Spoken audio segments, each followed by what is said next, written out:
Yes, people, what's happening? Welcome back to Chelsea Fan TV and welcome to another edition of Player Ratings. First things first, guys, make sure you smash the like, subscribe if you're new around here, and as always, leave your thoughts in the comments below. And on Saturday night, it was very much a smash and grab on the South Coast. Jadon Sancho and Christopher Nkunku combining to give Chelsea a 1-0 win, which really probably wasn't deserved given how many opportunities Bournemouth had. And we've got a big thank you to give to Robert Sanchez for keeping us in the game. But let's dive into proceedings. Let's dive into these ratings. And starting with that man, Robert Sanchez. I've got to be honest, in isolation, credit where it's due. He was brilliant yesterday, and we don't win that game without him.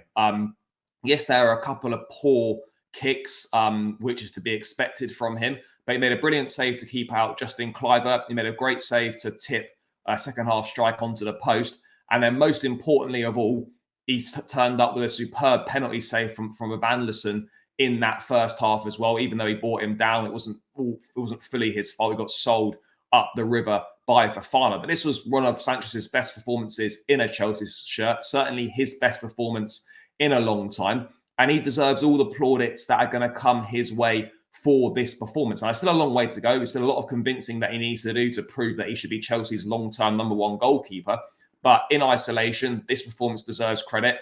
And for me, I'm going to give him a 9 out of 10. I thought he was absolutely brilliant last night. And this is probably the highest rating Robert Sanchez will ever get on player ratings. But credit where it's due, 9 out of 10 for Sanchez. Brilliant. Made some great saves and very much was a big reason as to why the 3 points are coming back to Stamford Bridge. Moving on to the defence then. We had Axel Disasi starting at right back, Fofana, Colwell and Cucurella. I'll be honest, not that we expected anything different. Disasi was an absolute disaster. An absolute disaster. There's a classic mix-up between him and Fofana in that first half. I think was it Tavernier in for an opportunity. He struggled to fill in for Gusto. Wasn't great going forward, struggled defensively, got exposed on a number of occasions. And then eventually he got put out of his misery in the second half when Tosin came on and Fofana shifted further across on that right-hand side. But I'll be real, I don't want to see Disasi again at right back. If Gusto and that aren't back for West Ham, we need to find alternative options. If you play Caicedo there, if you start with Fofana there, just something different, because we've seen enough of Axel Disasi at right back to know that it doesn't work. And ultimately, at some point, he and it will cost us. So this was a shocking performance from Disasi. I've got to be real. Give him a 3 out of 10. Moving on to Wesley Fofana then. He was better, not massively better. Again, he wasn't the only one, but a lot of loose passes from him in the first half. A horrific moment for the penalty, and then he was bailed out by Sanchez there. And he looked kind of shaky for most of the evening. He got booked as well, which I think was a bit of a farce. I've got to be honest, Taylor was shambolic. But let's not waste too much time talking about him. This wasn't great from Fofana. It was a little bit better than Disasi, but not by much. So for me, I would probably only give him a 4 out of 10. And that might seem harsh, but for me, I didn't think he was very good at all. So 4 out of 10 for Fofana. Moving on to Levi Colwell then. And for me, he was Chelsea's best defender on the night. The only one of the back four that can leave this game with anything approaching any sort of credit, which feels strange saying that, considering we did just keep a clean sheet away from home. He also picked up a yellow card. He played a few brilliant passes. He got stuck in. And this is more like it from Colwell. This is the Colwell that we want to see a bit more of going forwards this season. So whilst it wasn't vintage or amazing, he was definitely the best of the bunch. And I would give Colwell a 6 out of 10. Moving on to Marc Cucurella. He wasn't bad. I don't think it suited him, when he was picking up that position in the left half space. I'm not sure really that was working at all. He largely kept Semenyo quiet, in all honesty. But he did lose out in the build-up to the penalty incident, which is not ideal. He needs to probably be a bit stronger in that situation. He too was also booked, a Premier League record 14 bookings in this game. And look, Cucurella was steady. He was solid. wasn't particularly spectacular, nothing particularly good, nothing particularly bad. I think just an average 5 for Marc Cucurella. Moving on to Renato Vega then. If we're being real, in midfield, he probably is Chelsea's 5th choice. But obviously injuries, illness and whatnot meant that he was given a first start in the Premier League and a first start in midfield. Second half, he definitely improved and grew into the game a bit more. First half, he looked a bit nervous. He was off the pace. He was second to loose balls constantly. He was giving the ball away. But he looks like a good player. He obviously looks like he loves the club. He looks like he wants to be here. He gets what it means to be here. You can just sort of get that vibe around him. But this wasn't great. The first half was poor. The second half, there was an improvement.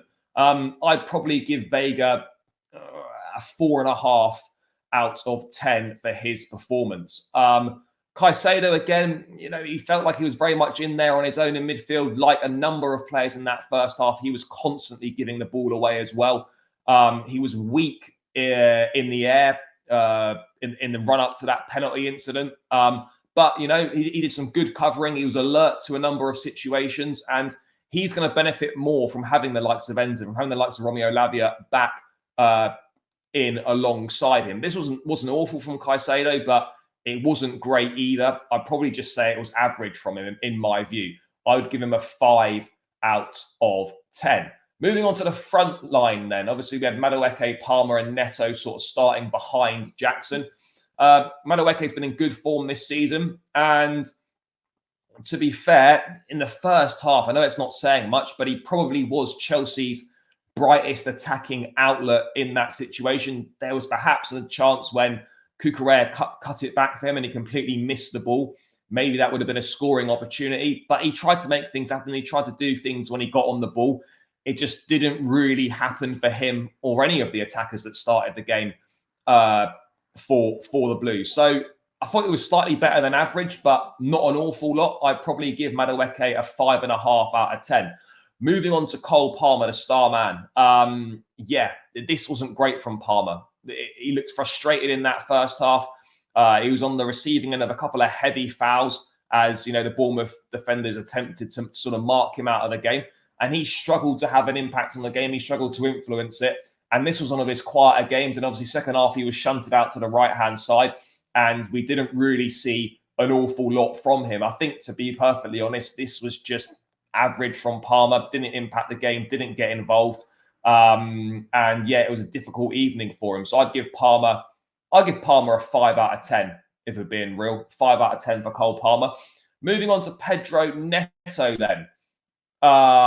Obviously, with Madueke's form on the right-hand side, it means that Neto's having to play down the left at the moment. And in this game, he wasn't effective. Yes, we didn't get the ball to him very often. But when he did have it, he didn't do an awful lot with it. There wasn't much end product. He was isolated throughout the game. And, he was subbed at half-time.